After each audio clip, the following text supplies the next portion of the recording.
고린도후서 11장을 읽으면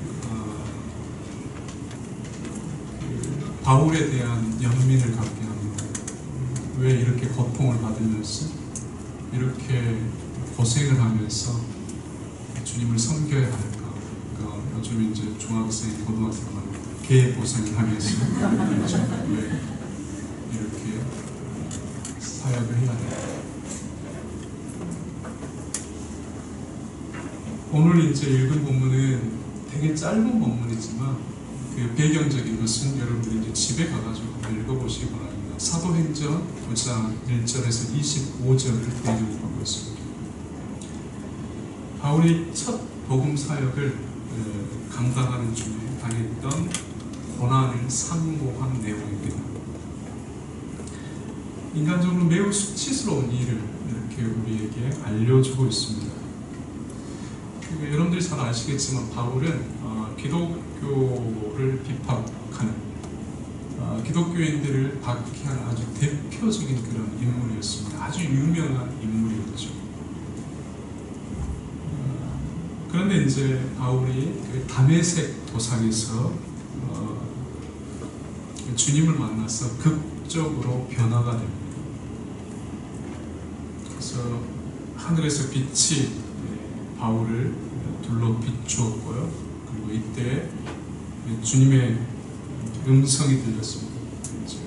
사울은 두려워서 바닥에 땅 아래 아주 바짝 엎드렸죠. 사울아, 사울아, 어찌하여 나를 박해하느냐.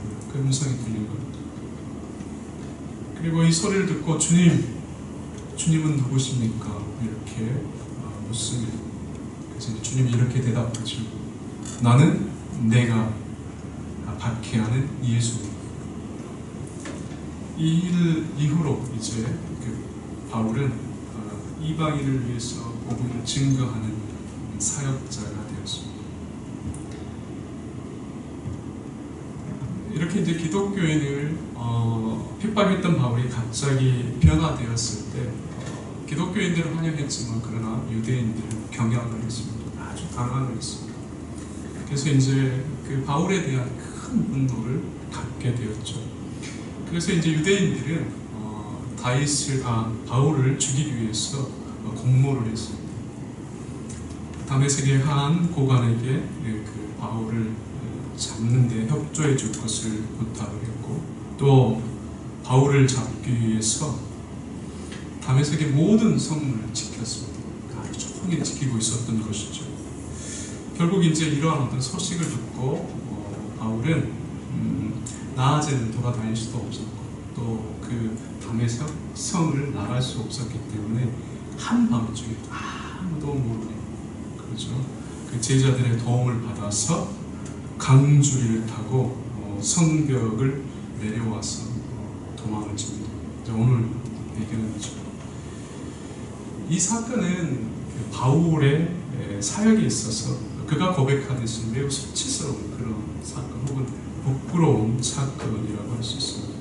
그래서 이제 30절에도 내가 약한 것을 자랑하고 여기서 이제 약하다라는 것은 부끄러움 혹은 수치스러운 그런 의미를 담고 있는 표현입니다.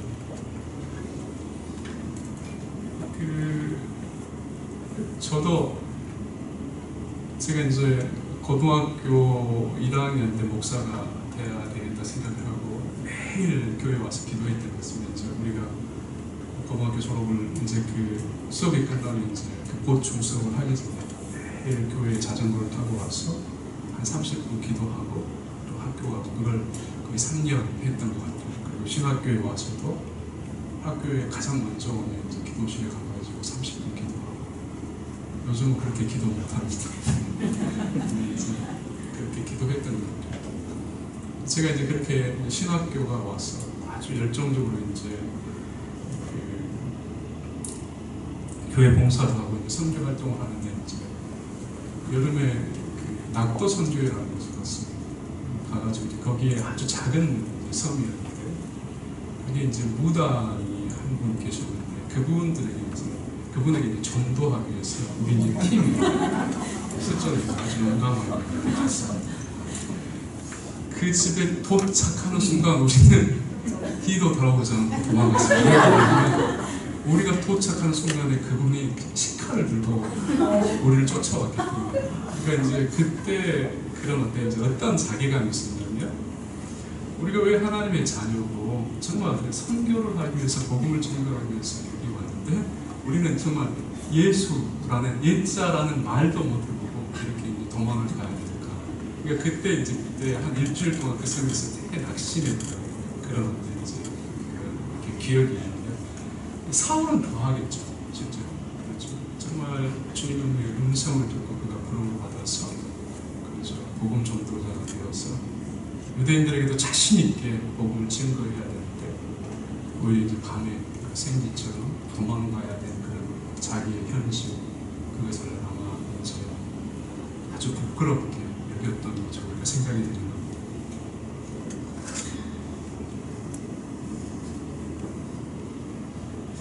더욱이 이제 바울 같은 경우에는 여러분들이 알겠지만 그 스테반의 예를 볼 때 기독교인들이 박해를 받으면 피하지 않았습니다.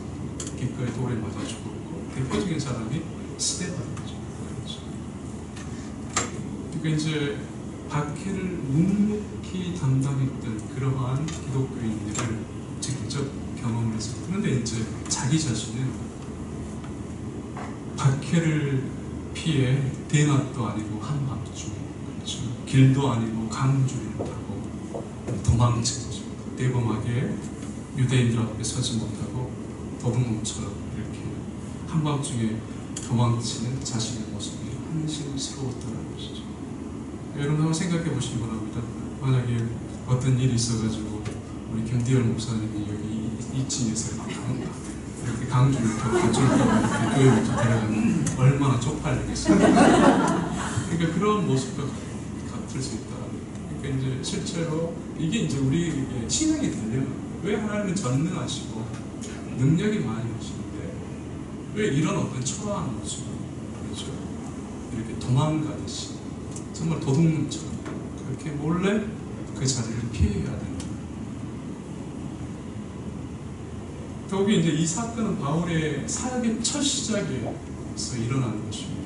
그래서 하나님이 아무튼 그 바울의 첫 시작에서부터 수치를 당하게 되셨죠. 근데 이제 문제가 뭐냐면, 이런 어려움이 그러면 그 이후에는 없었냐 아니냐. 그가 죽는 순간, 바울이 로마에서 이제 순교당한 걸로 우리 이제 알려졌는데, 로마에서 순교당하는 순간까지 바울의 삶이라는 것은 아주 비참하고 우리가 보기에 고난스러웠습니다. 그렇죠? 그러니까 그렇게 볼 때 이제 이 사건은 우리에게 신앙의 진지한 어떤 물음을 묻게 합니다. 어떤 거냐면, 복음과 교회를 섬기기 위해서 부름을 받은 바울에게 하나님은 처음 사역부터 왜 이런 고달픈, 그렇죠, 현실을 살도록 하셨습니다. 그러니까 지금 이 고달픔 그렇다고 해가지고 어느 순간에 바울의 삶에서 끝나는 게 아니에요. 대표적으로 이제 저희가 읽지는 않았지만 우리가 읽은 본문 위에를 보면 23절에서 29절을 한번 제가 천천히 읽어드리겠습니다. 놀라운 기록. 그들이 그리스도의 일꾼이냐 정신없는 말을 하거니와 나는 더욱 그러하도다. 내가 수고를 넘치도록 하고 옥에 갇히기도 더 많이 하고 매도 수없이 맞고 여러 번 죽을 뻔하였으며 유대인들에게 40에서 감한 매를 5번 맞았습니다. 그렇죠? 그러니까 39대씩 5번 맞았다라는 거예요. 그렇죠? 그리고 3번 태산으로 맞고 1번 돌로 맞고 3번 파선하고 일주일을 깊은 바다에서 지냈으며 여러 번 여행하면서 강의 위험과 강도의 위험과 동족의 위험과 이방인의 위험과 시내의 위험과, 여기서 시내라는 것은 뇌물이 아니라 도시입니다. 도시의 위험, 도시의 위험을 합니다. 그러니까 도시에 가면 이제 그 불량배들 이런 사람들이 나갈 겁니다. 도시, 시내의 위험과 광야의 위험과 바다의 위험과 거짓 형제의 위험을 당하고 또 수고하며 예수고 여러 번 자지 못하고 줄이며 목마르고 여러 번 굶고 춥고 헐벗었노라. 이 외의 일은 고사하고 아직도 날마다 내 속에 눌리는 것이 있으니 곧 모든 교회를 위하여 염려하는 것이라. 누가 약하며 내가 약하지 아니하며 누가 실족하게 되면 내가 애타지 아니하더냐. 그렇죠. 제가 최근에 이제 터키를 한번 다녀왔습니다. 그 터키에 그 바울이 다녔던 루트 여행을 전체는 하지 않고 일부를 했는데, 제가 우리는 차를 타고 다니도 몇 시간 걸어서 혹은 이제 우리가 정확하게 말을 탔는지 마차를 탔는지 이건 확인되지는 않습니다. 아마 탔을 것이다 이렇게 생각합니다. 정말 거리상 이렇게 길을 걷고 심지어 뭐 말을 타든 혹은 마차를 타든 그 거리라는 게 단순하지 않습니다. 정말 이런 어떤 이제 그 현장을 다녀보니까 제가 정말 이렇게 부끄러웠어요. 그러니까 우리가 이제 그냥 내가 성경을 보는 거하고 실제로 거기에서 바울의 어떤 행적을 찾아보면서 그 바울의 그 고난이라는 게 얼마나 컸는데, 그 고통이라는 게 얼마나 컸겠는데, 이런 것을 이제 좀 경험적으로 이렇게 이제 혹은 간접적이긴 하지만 그런 데 느낄 수 있는 그런 계기를 찾았습니다. 그러니까 분명히 이제 그 바울의 어떤 삶이라는 것은 사역의 첫 시작, 여기서부터 끝나고 이제 고난이 끝나고 그때부터는 이제 뭐 만사형통 이런 게 없었다. 사역을 시작할 때도 없이 날이 좋은 날까지. 그러니까 이런 현실이 뭐냐에 대한 생각을 제가 좀 해보려고 합니다. 분명히 이제 하나님은 이런 바울의 어떤 삶을 통해서 우리에게 교훈하시려는 것이 있을 것입니다. 그리고 이제 더 신기한 것은 바울은 이것을 자랑하게 그렇게 표현을 하고 있죠. 그리고 왜 또 이런 것을 굳이 기록해 놨겠습니까? 이거 되게 중요한 겁니다. 우리가 보기에는 되게 사소한 기록이고 짧은 기록이지만 이것을 기록을 남겼다는 게 되게 중요한 겁니다. 그래서 이제 그 이유를 제가 생각을 해보려고 하는 것이죠. 믿음을 가지고 살면서도 여전히 고달픈 삶을 살아가고 있는 우리에게 오늘 본문은 신앙의 본질, 과연 신앙이 무엇인가를 설명해 줍니다. 그래서 오늘 이제 제 설교의 관심입니다. 우리가 이제 저도 청년부를 맡아봤고, 이제 중고등부도 제가 맡아봤고, 또 이제 그 현 시대를 이제 제가 그 시절을 지나봤고, 여러분 이제 그 중고등 가르치면서 제일 어려운 게 뭔지 아십니까? 부모님들은 당연하게 생각하실 수도 있는데, 아마 저도 이제 지금 중학교 2학년, 고등학교 2학년 두 자녀가 있습니다. 그리고 눈뜨기 하나 있는데, 요즘 이제 저희 중2는 거의 미치기 직전인데, 그래서 매일 이렇게 일주일에 한두 번은 저하고 부딪히는 그런 현실입니다. 아무튼 이제 제가 제 자녀를 보고 또 교회 안에서 이제 가르쳐 보면서 사역자의 고민이 뭐냐면 이런 거죠. 그러니까 이제 교회의 어떤 이제 생활을 열심히는 하게끔 해야 돼요. 그렇죠. 근데 그것을 어떻게 할까라고 했을 때 이제 거의 대부분의 이제 사역자들이 열심히 하면 하나님께서 네 인생을 책임져 주실 것이다. 이렇게 이제 협박 아닌 협박을 하는데, 여기서 책임져 준다는 것은 인생이 만사 형통한다 이런 거죠. 근데 그런 건 없습니다. 진짜 그걸 생각하면 안 돼요. 그러니까 제가 뒤에서 이야기를 하겠지만, 어떤 생각을 해야 되냐면, 내가 신앙을 열심히 하면 하나님의 말씀에 따라서 정말 하나님도 잘 섬기면서 그 말씀에 따라서 내가 진실해지고 성실해지고, 이것이 가치가 되어서 우리의 삶을 부요하게 한다. 이걸 확인시켜줘요. 그러니까 우리가 이제 이게 어렵다라는 거죠. 이렇게 되기 위해서는 단순히 이제 사역자의 문제뿐만 아니라 교회 전체 합의가 필요해요. 그러니까 우리가 이제 하나님의 어떤 전능성을 생각을 할 때, 하나님은 전능하시죠. 문제는 뭐냐면, 전능한 하나님이 우리의 기도를 들은다고 할 때 문제가 늘 들으면 좋은데 안 들을 때가 더 많다라는 거예요. 그러니까 이게 이제 여기서 우리는 이제 딜레마에 빠집니다. 그러니까 하나님이 계신가 계시지 않는가. 그러니까 나의 믿음이 연약한가 연약하지 않은가에 대한 이제 이런 어떤 심각한 고민에 빠지게 된다는 거죠. 그러니까 지금 이제 오늘 본문은 이러한 신앙의 내용을 생각하게 하는 본문이라는 거예요. 우리는 이제 사도 바울의 그 복음 사역과 관련된 고달픈 삶을 통해서 두 가지 면을 동시에 볼 수 있어야 합니다. 첫 번째는 그 바울의 고달픈 삶은 하나님의 구원의 계획을 이루어가시는 신자의 자연스러운 모습 혹은 자연스러운 풍경입니다. 그러니까 특별한 게 아니라 자연스럽다라는 거예요. 그러니까 타락한 세상 속에서 천국의 가치를 심는 일은 쉽게 이루어지지 않습니다. 여러분들 아시겠죠? 그러니까 한 목사가 사역을 하든지 한 가정에서 믿지 않는 그 부모를 향해서, 남편을 향해서, 자녀를 향해서 복음을 증거하는 건 쉽지 않습니다. 사실은 어렸을 때부터 내가 모태신앙으로 태어났다, 이렇게 모태신앙이 되어가지고 자연스럽게 교회에 나와, 이것 자체가 은혜죠. 그런데 이제 그러지 않고 믿지 않는 남편을 설득하기 위해서는 정말 내가 감동을 줘야 돼. 감동. 그래서 헌신하지 않아. 아니면 이제 끝까지 싸워가지고 이겨가지고 데려오고, 그러지 않으면 정말 감동을 줘야 돼. 이거 쉽지 않다라는 거죠. 그러니까 옆에서 이제 더군다나 가족을 넘어서 내 친구 혹은 내 이웃에게 복음을 증거하기 쉽지 않습니다. 그러니까 악하고 부지런한 세상 속에서 그리스도인들이 이제 하나님의 뜻을 알고 또 주님의 뜻을 증거하고 그 뜻을 수종되는 삶을 살아가는 것은 당연히 고달프다는 것입니다.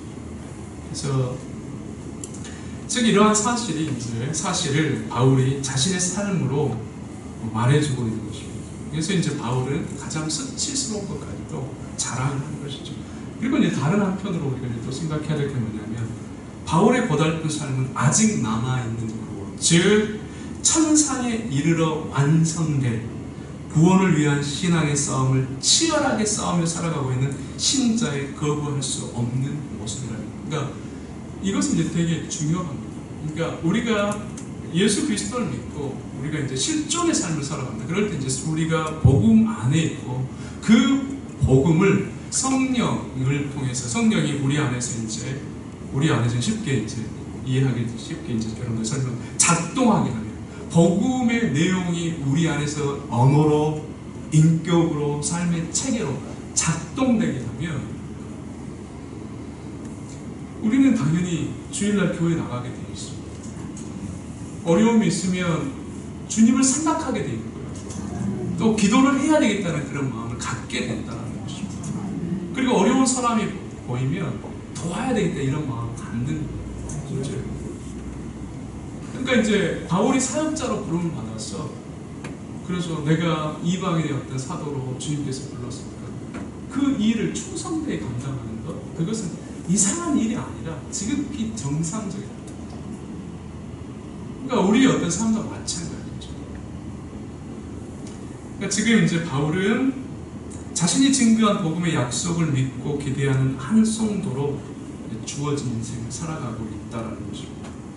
자신이 증거한 복음의 약속이 이제 분명한 실체와 사실로 역사 속에서 드러날 것이라는 그런 이제 신뢰를 가지고 있다는 것을 말해줍니다.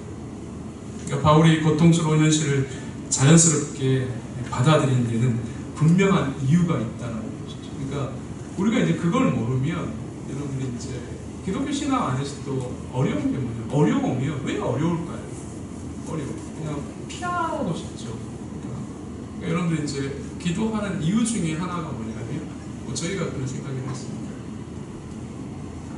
내 현실을 그냥 예민한 채, 그렇죠? 연인한 채, 내가 저기 볼방에 가서 기도해가지고 기도해가지고 집에 딱 오면 그 문제가 해결되었으면 좋겠다, 이런 마음을 여러분 가지시죠? 해결되는 경우는 거의 없습니다. 사실은 간혹 있죠. 우리가 이제 정말 감당을. 근데 우리가 인격적으로 부딪히고 또 우리의 어떠한 자존심을 내려놔야 돼요.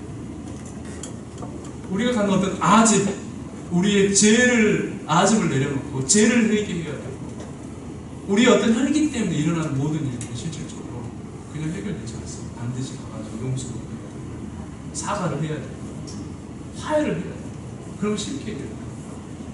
근데 우리는 이제 자존심이 있어가지고 그냥 하나님, 내가 이렇게 회개합니다, 기도했으니까 집에 가면 그 사람이 나한테 용서도 좀 구하고 그냥 너그럽게 좀 받아주고, 그래서 부부싸움하고 갔는데 내가 기도했으니까 남편이 가자마자 와 잘 왔어 이렇게 해줬으면 좋겠다, 이런 건 없다. 이게 이제 기독교 신앙의 자존심.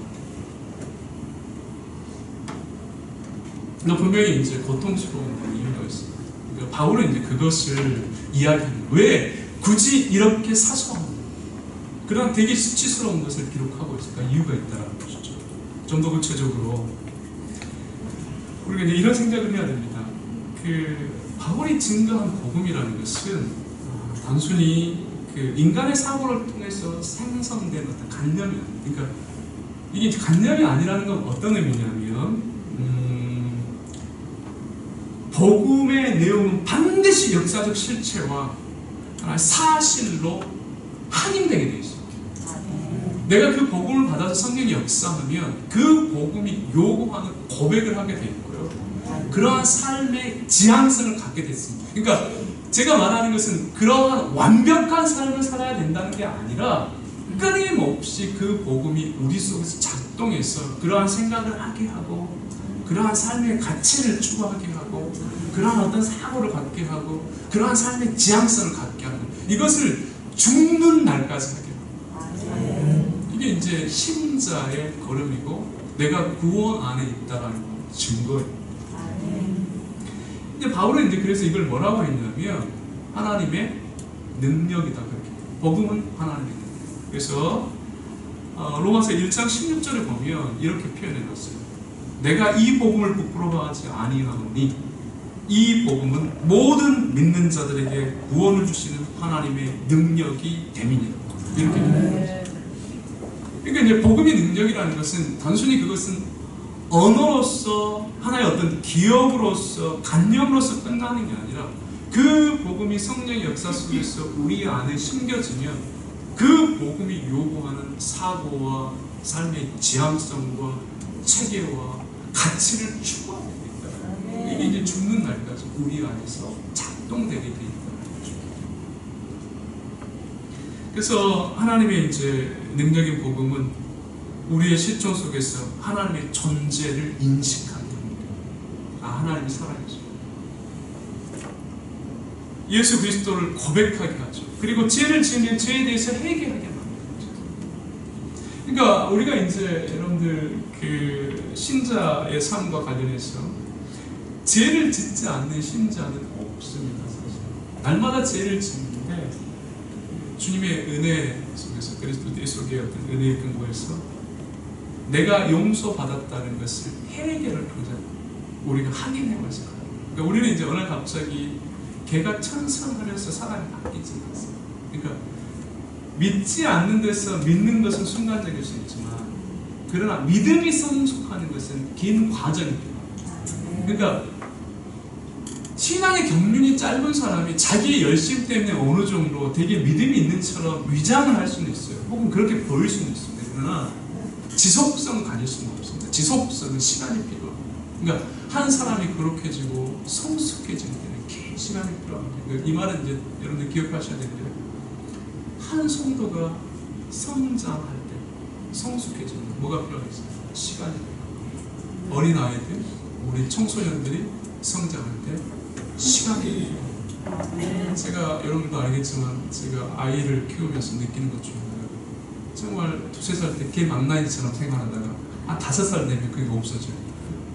또 어느 때는 또 이상한 짓 하다가 또 1-2년 지나면 또 없어져요. 내가 그걸 보면서 시간 속에서 변해야 돼요. 근데 그게 이제 뭐 청소년도 마찬가지예요. 어른이 되어서도 마찬가지라는 거죠. 그게 이제 우리의 어떤 변화하고 성화의 과정입니다. 목사도 시간 속에서 더 성숙해집니다. 신자도 시간 속에서 이제 이런 면에서 인내가 필요하죠. 그런 어떤 시각으로 보는 게 필요합니다. 아무튼 바울은 자신이 증거한 이제 복음의 약속을 믿고 기대하는 한 성도로서 이제 그 주어진 인생을 살아가는데요. 그것을 단순하게 어떤 지식과 관념으로 합니다. 실체와 역사적 내용으로 믿었다라는 것이죠. 그러면서 영원한 생명, 그렇죠. 그리고 또 그 영원한 생명이 때가 되면 반드시 주어질 것이다. 그러니까 지금 천상을 이야기하고 있지만 우리 눈에 보이지 않아요. 그러나 때가 되면 이 천상이 우리의 것이 될 것이다. 우리가 그 천상에 머물러 천상의 유업을 우리가 받을 것이다. 이 확신을 잃지 않고 살았다는 것입니다. 또 우리의 삶 안에서 하나님의 사랑과 이웃 사랑에 대한 하나님의 뜻을 순종하며 그렇죠. 사는 것을 기쁘게 여기도록 만드는 것이죠. 그러니까 그런 마음. 그러니까 우리가 처음에는 저 사람이 그러면 왜 그래 그래서 조금씩 신앙이 성숙할수록 이해하게 돼요. 그렇죠. 나중에는 품게 되죠. 그리고 넉넉하게 그런 사람을 감당합니다. 예수 그리스도께서 우리를 위해서 죽으신 것처럼 우리 역시도 하나님의 영광과 이웃의 유익을 위해서 우리 자신을 내어주는 삶을 살게 하는 거예요. 그러니까 처음부터 그렇게 살 수 있다 제가 말하는 게 아니에요. 그렇게 만든다는 거예요. 주의 성령께서 말씀을 그렇게 만들어가는 거죠. 이게 이제 지금 우리 안에서 그렇죠. 복음이 하나님의 능력으로 역사하고 있는 중. 특별히 이러한 복음의 인식이 바울의 그 진실성 그리고 사역의 책임의 뿌리라고 할 수 있습니다. 이 복음이 인간의 실종적인 측면에서 바울로 하여금 고난을 기꺼이 견디게 한 동기라고 할 수 있다는 거죠. 내가 믿는 하나님, 내가 증거하는 복음이 하나의 관념과 지식이 아니라 역사적 실체다. 전쟁 그리고 내 안에서 역사하는 하나님의 능력, 이것을 분명히 시키는 것이죠. 그것이 요구하는 대로 자기 전산을 드리는 것이죠. 하나님이 존재하지 않고 예수 그리스도가 우리를 위해 십자가에서 떼속의 죽음을 죽은 것이 사실이 아니면, 천상의 유혹으로 주어지지 않는다고 하면 우리가 굳이 이 자리에 있을 필요가 없습니다. 그렇죠. 우리의 모든 신앙적 수도 기도는 다 헛된 것일 수 있습니다. 근데 이제 바울은 우리 안에서 구원을 이루시는 하나님이 복음의 약속대로 우리 구원을 완성하시면, 그리고 마지막 때 세상을 심판하시면, 그리고 신자들에게 천상의 유혹을 주실 것이다라는 그 분명한 약속에 대한 확신을 가지고 있었다. 기꺼이 그래서 그 현실을 견디고, 오늘 많은 사람들이 보이지 않으면, 그렇죠, 눈에 보이지 않으면 신앙을 포기합니다. 그렇죠. 하나님, 천국 등이 보이지 않기 때문에 신앙이 아무것도 아닌 것처럼 생각합니다. 하지만 신앙은 보이지 않는 것을 확신하는 것에서부터 시작. 믿어지지 않는 것을 믿는 것에서부터 시작하는 것이죠. 그래서 보이지 않는 것이 믿어지고, 믿어지지 않는 것이 믿어지는 것이 은혜. 그러니까 그게 이 신자가 은혜 안에 있다는 증거이죠. 우리가 조금 더 이 부분을 생각을 해보겠습니다. 피곤은 하지만, 그렇죠. 우리가 디모데 전서 6장을 한번 보겠습니다. 디모데 전서 6장 1절과 16절을 한번 읽어보겠습니다. 바울이 이제 복음을 역사적 실체와 사실로 인식했다는 것이 무엇인가를 좀 더 구체적으로 알아보겠습니다. 디모데 전서 6장 11절과 16절 같이 한번 천천히 읽어보겠습니다. 11절. 디모데 전서 6장 11절에서 16절까지. 오직 너 하나님의 사랑과 이것들을 배려하고 의와 감동과 믿음과 사랑, 인내와 온유를 따르며 믿음의 선한 싸움을 싸우라. 영생을 취하라. 이를 위하여 우리가 부르심을 받았고 많은 증인 앞에서 선한 증언을 하며 만물을 살게 하신 하나님 앞과 본디오 빌라도를 향하여 선한 증언을 하신 그리스도 예수 앞에서 내가 너를 명하노니, 우리 주 예수 그리스도께서 나타나실 때까지 흠도 없고 책망 받을 것도 없이 이 명령을 지키라. 기약이 이르면 하나님이 그의 나타나심을 보이시니 하나님은 복되시고 유일하신 주권자이시며 만왕의 왕이시며 만유의 주시오. 오직 그에게만 죽지 아니함이 있고 가까이 못할 제거하시고 어떤 사람도 보지 못하였고 또 볼 수 없는 이시니 그에게 존귀와 영원한 권능을 주셨다. 지금 바울은 디모데에게 예수 그리스도의 복음을 증거하는 사람으로서 온전하고 책망이 없는 삶을 살도록 권면하고 있습니다. 그리고 또 이제 이게 이제 11절과 14절의 내용이고요. 이제 15절과 16절에 보면 바울은 장래에 있게 될 예수 그리스도의 나타나심에 관하여 말을 하고 있습니다. 그러니까 지금 뭐라고요? 1절 14절에서는 지금 네가 어떻게 사역을 해야 된다, 어떻게 살아야 된다 이야기를 하고 있고, 그 다음에 15절과 16절은 뭐라고요? 장래에 있게 되는 예수 그리스도의 나타내심에 대해서 이야기를 하고 있습니다. 그러니까 지금 이제 뭘 말하려고 하냐면, 바울은 이제 구조적으로 현재의 삶과 미래에 일어나게 될 사건을 깊이 연결시키고 있다는 거예요. 그러니까 우리가 현실 속에서, 우리의 어떤 실존 속에서 하는 모든 어떤 신앙적인 어떤 행위, 헌신, 그리고 하나님을 향한 열심, 이런 것들은 단순히 현실에서 끝나게 아니라 그게 뭐하고 연결돼요? 천상의 문제와 주님이 오시는 것과 연결되어 있다는 겁니다. 지금 바울이 그런 구조로 계속해서 설명합니다. 그러니까 바울은 신앙의 싸움이나 기독교의 헌신적 삶이 의미가 없는 게 아니다, 이걸 이야기해 주고 있다는 거예요. 주님이 다시 오시며 천상의 삶이 주어지기 때문에 하나님의 뜻에 근거한 삶을 사는 것은 당연하다, 이렇게 말하고 있는 것하고 마찬가지입니다. 물론 이제 이때 우리가 조금 주의는 해야 됩니다. 성도의 현실적 삶과 천상의 삶은 단순히 인간론적 관계는 아닙니다. 천국 가기 위해서, 우리가 또 천국에서 상급을 받기 위해서 하나님의 뜻을 순종하는 것은 아닙니다. 이건 조금 어려운 것인데요. 우리가 여러분들이 이제 이런 질문을 할 수 있죠. 제가 천국 가기 위해서 하나님을 믿을까요? 하나님께 영광을 돌리기 위해서 우리가 하나님을 믿을까요? 되게 단순하지만 이건 신앙의 어떤 방향에서 되게 중요합니다. 우리는 천국을 가는 것은 이제 결과적인 면에서 당연한 거죠. 그러니까 하나님께서 우리를 부르신 것은 천국이 목적이 아니라 현실에든지 우리가 천상에서도 주를 영화롭게 하고 그분과 진정한 교제, 거기에 이제 목적이 있다는 것을 생각해야 됩니다. 그러니까 우리가 이제 그 예수 그리스도를 통해서 허락된 구원이 현실의 삶 속에서 이제 칭의의 열매요, 그리고 성화에 합당한 삶으로서 기독교적 헌신과 실천을 만들어낸다라는 것입니다. 그러니까 우리가 이제 복음을 받아들이면 그 복음이 우리로 하여금 주님을 향해서 우리의 생각과 마음을 들이게 하고, 또 그 주님의 뜻에 순종하며 그분의 뜻을 위해서 우리로 살도록 이끄시는 거예요. 그러니까 단순히 우리는 이제 그냥 천국을 가기 위해서 주님을 믿거나 복음을 받아들이는 게 아니에요. 천국을 가는 것은 결과적이죠. 우리가 가기 싫어도 천국은 가게 돼 있어요. 왜요? 주님이 그곳에 계시기 때문에.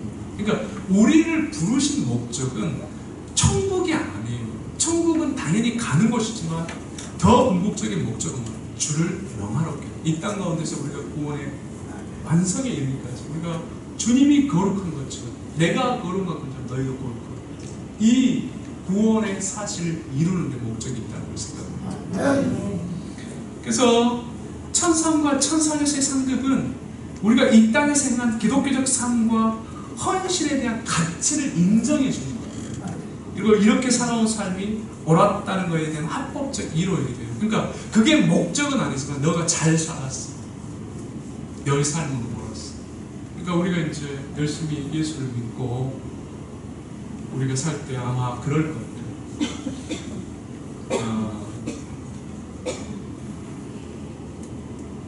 주님 앞에 서는 순간에, 주님, 제가 헌신하는 것, 제가 주의 나라를 위해서, 주의 교회를 위해서 수고했던 이 모든 것들이 합되지 않아요.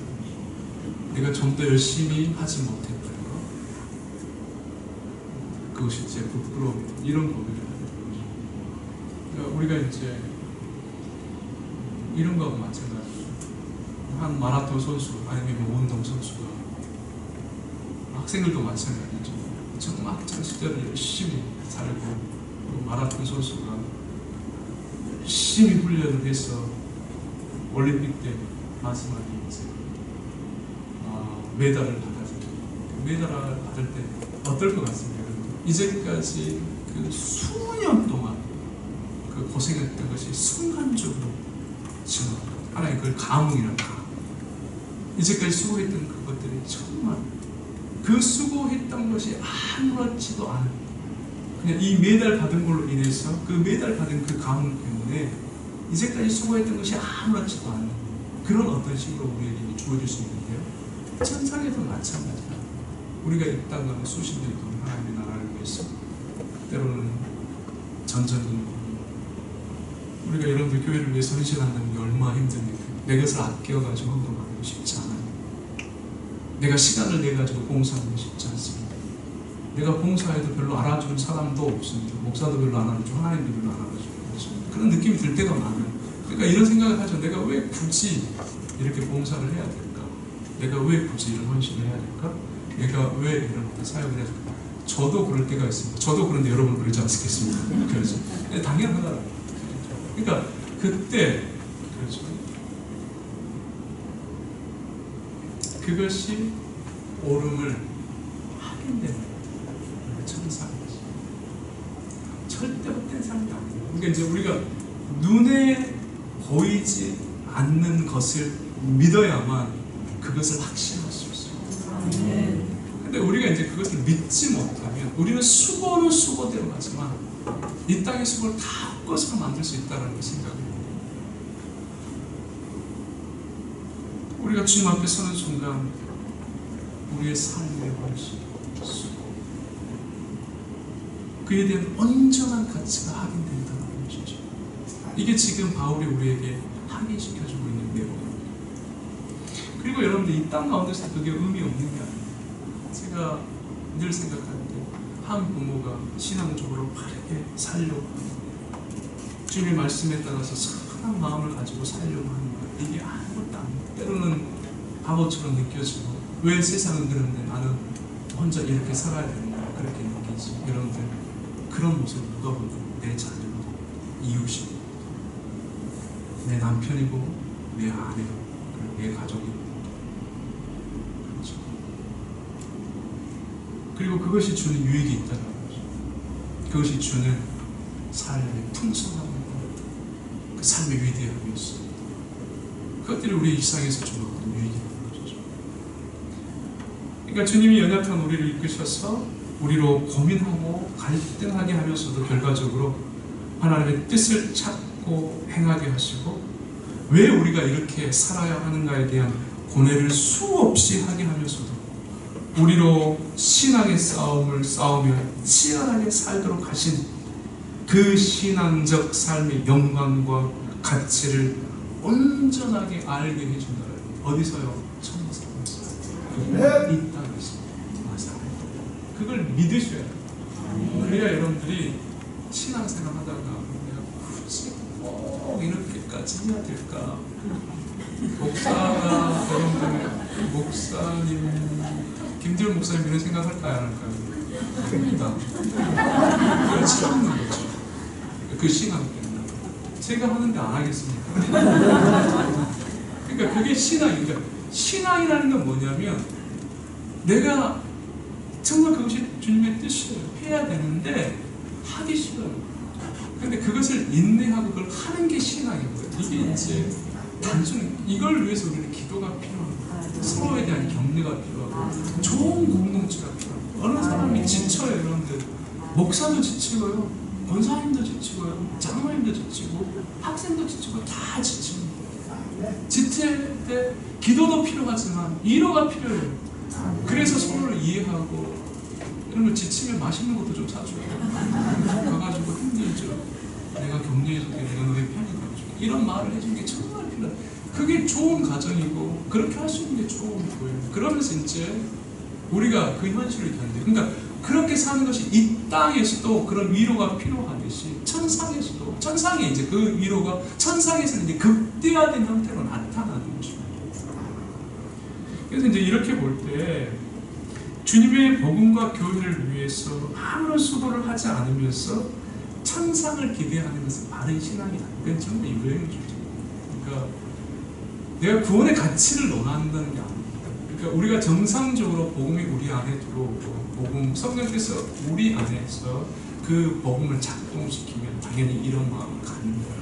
대신 우리 안에 있는 죄성 때문에 우리는 늘 싸울 뿐이에요. 좀 더 열심히 해야 될까 말이에요. 이걸 해야 될까 말이에요. 그러니까 이걸 하기 위해서 결단이 필요한 거예요. 기도가 필요한 거예요. 그러니까 우리의 기도라는 건 주님, 내가 주님의 뜻대로 살아요. 저는 너무 힘이 부족합니다. 주님의 은혜 없이 이것을 감당할 수 없어요. 정말 저 사람을 이해하고 싶은데 내 죄성, 내 속에 있는 죄성으로 도저히 저 사람이 이해할 수가 없어요. 주님 이해할 수 있는 마음을 주십시오. 이걸 이길 수 없는 이 싸움만 이게 내 신자라. 내가 저 일을 정말 해야 되는데 정말 하기 싫어요. 내가 할 수 있는 마음을 주십시오.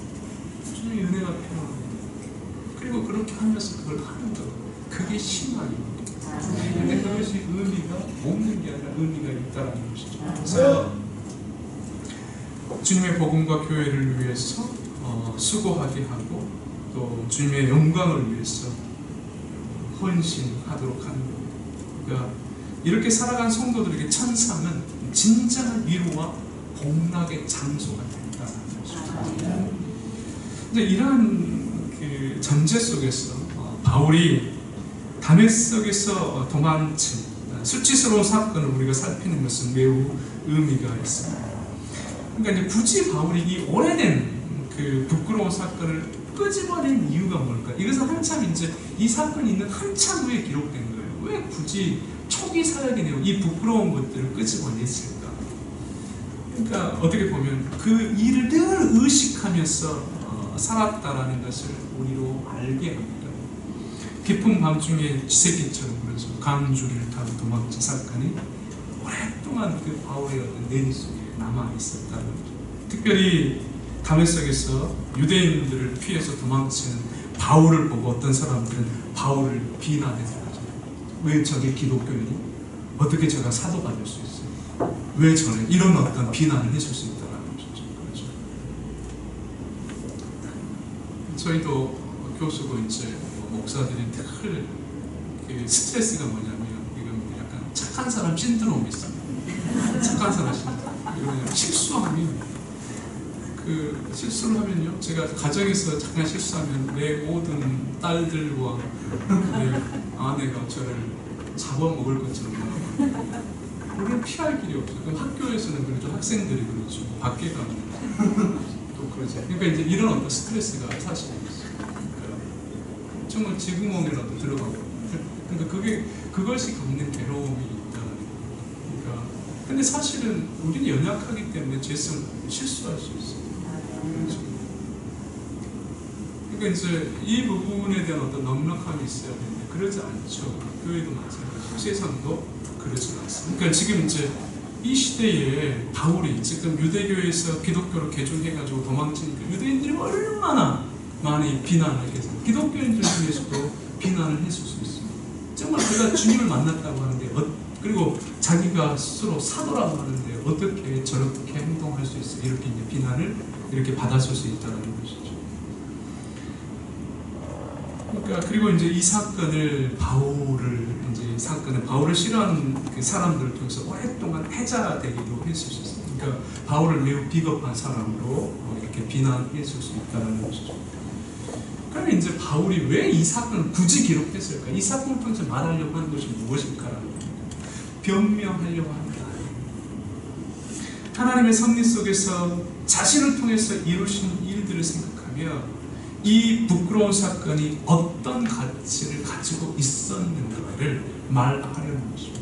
그러니까 내가 유대인들이 무서워서 비겁하게 도망을 갔지만 하나님이 이러한 비겁한 나를 예수 그리스도의 복음 전파를 위해서 사용하셨다. 그 은혜가 너무 커서 나는 모든 고난과 수치를 감수하며 지금까지도 주님을 위해 열심히 살아가고 있다. 내가 비겁하게 도망친 것은 결코 헛되지 않았다. 이런 말을 하고 싶은 거예요. 그러니까 제가 낙도 선교에 가가지고 그렇죠. 그 무당에게 쫓겨가지고 그때 목사를 그만뒀으면 신학교를 안 다녔으면 어떻게 했습니까? 이 살이 없죠. 그걸 견뎌내는 것이죠. 그러니까 그게 이제 우리가 보기에는 그 현실적으로 보기에는 되게 부끄러운 모습이고 왜 저렇게 할 수 있어? 그러죠. 하나님은 시간 속에서 그 사람들을 만들어갑니다. 그 일이 있기 위해서 자기의 어떤 분명한 사명을 깨닫게 할 수 있고 자기의 삶의 어떤 존재의 의미와 목적을 더 깊이 생각하도록 하는 계기를 만드실 수 있다. 그게 이제 하나님의 섭리고 하나님의 은혜라는 거예요. 그러니까 하나님은 우리의 부끄럽고 연약한 것까지도 귀하게 사용하셔서 그분의 귀한 뜻을 이루신다는 것을 말하려고 하는 것이죠. 그러니까 우리 지금 이제 중고등학생들 부족함이 있을 수 있어요. 부모가 보기에 연약함이 있을 수 있습니다. 그러니까 비난과 책망과 시간 순서가 그런 것입니다. 제 고등학교 2학년 딸이 있습니다. 제가 학교가 좀 멀어서 이제 아침마다 딱 중간에까지 이제 제가 발에다 주는데 7시에 나가면 7시에 이렇게 발에다 주는데 갈 때마다 학교 고만 다니고 싶어요. 왜 나 혼자 이렇게 힘들어야 돼? 그러니까 이제 입시가 다가오니까 그 받는 스트레스가 많죠. 처음에는 이제 저도 뭐 가끔 하던데 그만 좀 말 좀 했으면 좋겠다. 지금 이제 듣습니다. 이 말 하는 저 말. 그러면서 제가 이제 늘 한마디 잊지 않고 매일 해주는 게 인생의 주인이 하는 거. 하나만 너를 지켰어. 네가 그리고 지금 네가 하는 수고, 헌신 이게 나는 그걸 통해서 네가 훌륭한 대학이나 좋은 대학이나 네가 아주 훌륭한 사람 이걸 원하는 게 아니야. 너의 성실함, 너의 그 부지런함이 너를 가치 있게 만들 것이다. 제가 잊지 않고 제 딸들의 인생의 주인 하나님을 의지하는 삶이다. 너의 성실함, 너를 가치 있게 만들 것이다. 근데 모르죠. 나중에 이제 아무것도 안 되고 그땐 죄의 모습이죠. 그러나 이제 하나님께서는 이제까지 우리의 삶을 이렇게 인도하신 것처럼 우리의 자녀들을 그렇게 인도하실 거라는 것을 부모님들이 확신하셔야 됩니다. 신자들도 여기 있는 학생들의 그런 모습으로 봐야 된다는 것이죠. 이제 그러니까 하나님은 우리의 수치, 우리의 고난, 우리의 아픔을 등을 사용하셔서 우리가 알 수 없는 놀랍고 신비한 일들을 이루신다라는 것을 잊지 않으셔야 됩니다. 그래서 이제 그때 바울이 도망한 것은 그 매우 가치 있는 일이었다. 보기에는 부끄러웠고 한심스러운 일이었지만 시간이 지나가지고 보니까 그것까지도 의미가 있었고 하나님이 그것을 이용하셔서 지금의 바울을 만드셨다. 이걸 말하고 싶어 하는 것입니다. 그래서 바울은 부끄러워서 숨기고 싶었던 것을 자랑하는 것이죠. 그래서 이제 이게 바울이 깨달은 하나님의 섭리, 하나님의 통치 방식이라는 것이죠. 그분의 은혜가 무엇인지를 지금 소개하고 있는 것입니다. 바울이 다메섹 성문에 기다리고 있던 유대인들 앞에 용감하게 나가서 그냥 죽어버렸으면 아무런 비난받지 않습니다. 그렇죠? 그래 내가 이제 죽자 하고 가가지고 내가 바울이 돼서 죽었겠죠. 돌 맞아서. 그럼 그의 역사는 없는 거예요. 매맞지도 않았을 겁니다. 그렇죠? 고생하지도 않았을 것이고 제가 앞서 읽었죠. 굶주리지도 않았을 것이고 잠도 잘 잤을 수 있습니다. 헐벗지도 않았을 것이고 교회와 성도들을 위해 염려하지도 않았고 수백 킬로를 걸어다니면서 그 고생을 하지도 않았을 것입니다. 그런데 고난이 있을 때 그냥 죽는 것이 싫을까요? 아니면 수치와 고통을 견디며 살아내는 것이 쉬울까요? 그런데 어떨 것 같습니까? 조금의 용기만 있으면 죽는 게 훨씬 쉽습니다. 그런데 성도는 쉬운 방식으로 인생을 살아서는 바울이 용기를 내어 유대인들을 피하지 않았으면 죽었을 것입니다. 그러면 인생에 고난은 없습니다. 고통도 없습니다. 아픔도 없었을 것입니다. 그럼 삶의 고통도 더 이상 당연히 없었다는 것이죠. 그러니까 우리가 연민을 느끼는 삶을 살지 않았을 것입니다. 하지만 바울은 수치를 감수하고 살았습니다. 그 부끄러움을 기꺼이 감수하고 살았기 때문에 우리가 보기엔 너무도 힘든 삶을 산 것입니다. 비난을 감수해야 했고 고통을 인내해야 했고 자존심 상하는 것을 견디며 살았습니다. 그것뿐만 아니고 모든 육체적인 어떤 고통을 다 감당하며 살았습니다. 바울이 여러분들 알겠지만 이 다음 장에 보면 아픈 게 있었어요. 실질적으로 사단의 가시다. 그게 정확하게 뭔지는 모릅니다. 분명히 복음 사역에 생활하는데 어려움을 주는 어떤 질병이었을 것입니다. 근데 이제 낫기를 위해서 3번 기도했죠. 주님이 낫게 했을까요? 안 낫게 했을까요? 그것도 희한한 안 낫게 하지 않습니다. 그렇죠. 다른 사람은 낫게 할 수 있어요. 근데 자기는 기도했는데 하나님 낫게 하잖아. 그렇죠. 그러니까 바울의 어떤 삶이라는 것은 우리에게 있어서 특히 딜레마. 왜 저렇게 열심히 사는데, 저렇게 헌신적 삶을 사는데, 저렇게 능력을 가지고 있는데 왜 저런 고통과 저런 아픔과 저런 고뇌를 가지고 살아가는가, 이것을 느끼게 한다는 것입니다. 만약 바울이 그냥 죽었다고 하면 우리는 그가 자신의 삶을 통해서 보여준 믿음의 깊이와 부요를 확인할 수 없었을 것입니다. 우리가 바울의 한 고백을 제가 천천히 읽어보겠습니다. 고린도후서 6장 1절에서 10절입니다. 길지만 제가 한번 천천히 읽어보겠습니다. 우리가 하나님과 함께 일하는 자로서 너희를 권하노니 하나님의 은혜를 헛되이 받지 말라. 이르시되 내가 은혜 베풀 때 너희에게 듣고 구원의 날에 너를 도왔다 하셨으니 보라 지금은 은혜 받을 때요 보라 지금은 구원의 날이요. 우리가 이 직분이 비방을 받지 않게 하려고 무엇이든지 아무에게도 꺼리끼지 않게 하고 오직 모든 일에 하나님의 일꾼으로 작천하여 많이 견디는 것과 환난과 궁핍과 고난과 매맞음과 갇힘과 난동과 수고로움과 자지 못함과 먹지 못함 가운데서도 깨끗함과 지식과 오래 참음과 자비함과 성령의 감화와 거짓이 없는 사랑과 진리의 말씀과 하나님의 능력으로 의의 무기를 좌우에 가지고 영광과 욕됨으로 그러했으며 악한 이름과 아름다운 이름으로 그러했느냐. 우리는 속이는 자 같으나 참되고 무명하는 자 같으나 유명한 자요 둥근 자 같으나 보라 우리가 살아있고 징계를 받은 자 같으나 죽임을 당하지 아니하고 근심하는 자 같으나 항상 기뻐하고 가난한 자 같으나 많은 사람을 부요하게 하고 아무것도 없는 자 같으나 모든 것을 가진 자. 우리가 이런 고백을 어떻게 들어보겠습니까? 사실 바울이 그때 죽어버렸으면 우리는 그 신앙이 주는 그 위대한 삶의 깊이, 그 인격의 그 성숙함을 확인할 길이 없는 거죠. 삶 속에서 수치, 고난, 아픔 등을 감수하며 살 때 일어난 믿음의 부요와 깊이가 우리의 인생 안에 찾아집니다. 하나님이 이런 걸 통해서 우리를 채워줍니다. 역사와 실존을 살아가는 신자들을 향해 하나님의 뜻하시는 성화의 길, 즉 완성, 구원의 완성을 향해 가는 길이죠. 그래서 우리의 긴 삶 속에서 수치, 고난, 아픔 등을 경험하지 못하면 인생은 너무도 가벼워집니다. 우리가 프랑스 부르봉 왕조의 국왕 루이 16세의 왕비가 마리 왕쿠아네트였습니다. 그와 관련된 유명한 일화가 하나 있습니다. 어떤 일화냐면요, 당시에 이제 굶주린 프랑스 백성들이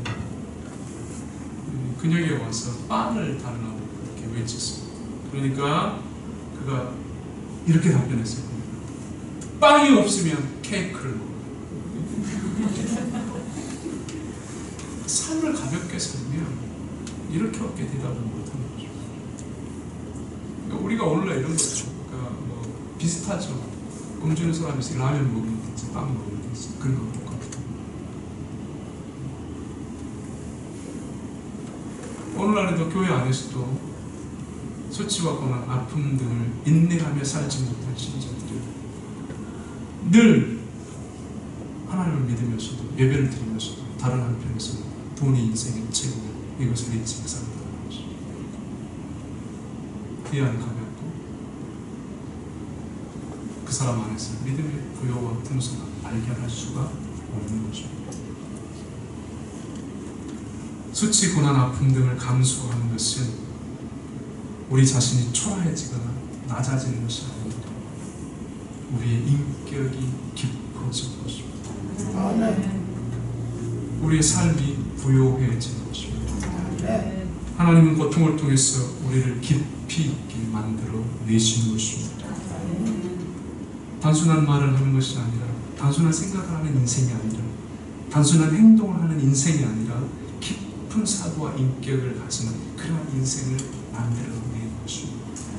이웃을 위로하고 이웃을 섬기며 이웃의 아픔에 관심을 갖고 하나님의 나라와 시대를 위해서 헌신하는 그런 인생을 만들어낸다는 것입니다. 여러분, 인생의 해답을 말하는 것은 쉽습니다. 그렇죠? 남을 비난하는 것도, 비난하는 것도 쉽습니다.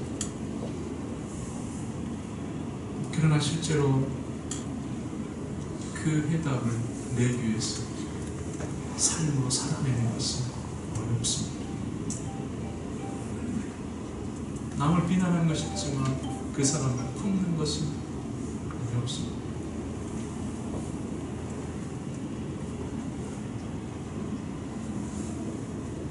여러분들이 알겠지만은 그 고통을 참아낸다는 것은 이를 악물고, 그러나 신자는 오기랑 어떤 분노로 이를 악무는 게 하나님의 은혜를, 우리를 견디게 하시고 우리를 참아내게 하시는 그 은혜를 생각하면서 그 현실을 온몸으로 받아내는 것입니다. 수치 속에서, 고난 속에서, 아픔 속에서 하나님의 사랑으로, 그래서 현실을 살아가는 것 자체가 고난 그 자체라고 할 수 있습니다. 그러니까 지금 여러분들 가정의 현실, 혹은 교회 현실, 학교, 혹은 어떤 삶의 속에서 하나님의 선한 뜻을 이루기 위해서 인내하는 것, 정말 뜻을 이루기 위해서 살고자 몸부림치는 것 자체가 그래서 고난입니다. 그러나 이제 우리가 이 고난을 감당하면서 기도하고 은혜를 구하는 것, 이 자리에도 우리가 있는 이유가 바로 그 은혜를 구하기 위해서입니다. 이러한 고난, 이러한 고통이 우리를 겸손한 인생을 만드는 것입니다. 하나님을 찾고 의지하는 인생입니다. 하나님 없이 잘난 인생보다 하나님과 함께하는 못난 인생을 나올 수 있습니다. 이게 신학의 가치입니다. 인생의 참된 가치가 이 세상에 없고 하나님께 있다는 것을 알게 하는 것이죠. 분명히 바울이 다메섹에서 강주리를 타고 도망친 풍경은 늘 연약함 속에서 전전긍긍하며 살아가고 있는 우리의 삶의 모습과 거의 흡사합니다. 늘 도망치고 피하고 싶은 그런 우리의 모습. 하지만 하나님이 우리를 포기하지 않는다는 사실을 알아야 합니다. 우리의 수치스러운 일을 통해서도 하나님이 일하신다는 것을 기억해야 됩니다. 무엇보다도 바울의 여정은 다메섹에서 도망친 곳으로 끝나지 않았습니다. 바울의 도망침이 있었기 때문에 이후에 여러 교회들이 세워질 수 있었습니다. 지금 고린도 교회도 그래서 세워진 것입니다. 지금 우리를 이 자리에 있게 한 원인 중에 하나인 거죠. 하나님도 우리를 이렇게 이끌어 가실 것입니다. 지금 앞에 보이지 않고 모든 것이 답답하고 혼란스럽게 느껴지지만 하나님이 우리의 남은 구원을 완성하고 더욱 복된 삶으로 우리를 이끌어 가실 것입니다. 오늘 우리가 염려하고 있다고 해도 하나님은 그 염려를 넘어서 우리를 더 온전한 길로, 더 성숙한 길로 인도하실 것입니다. 우리 속에 있는 하나님의 생명과 성령의 법이 모든 거짓과 불의를 이기게 할 것입니다. 우리의 수치, 고난, 아픔들이 결코 헛되지 않도록 하신다는 것을 여러분들이 믿으셔야 됩니다. 그래서 우리의 헌신도 수고도 절대 헛된 것이나 의미 없는 게 아니고 가장 의미 있는 것으로 채워질 것입니다. 우리가 하나님의 나라와 교회를 위해서 수고할 때, 시시때때 당하는 고난, 때로 어려움 등은 하나님이 우리를 향해서 일하고 있다는 증거입니다. 하나님이 우리를 길러내고 있다는, 인도하고 있다는, 우리를 지금 훈련시키고 있다는 증거입니다. 바울은 이 사실을 안 것이죠. 그래서 수치스러운 것을 기꺼이 자랑한 것입니다. 이러한 믿음의 부요와 깊이를 누리시는 여러분 모두 되시기를 주의 이름으로 축원합니다.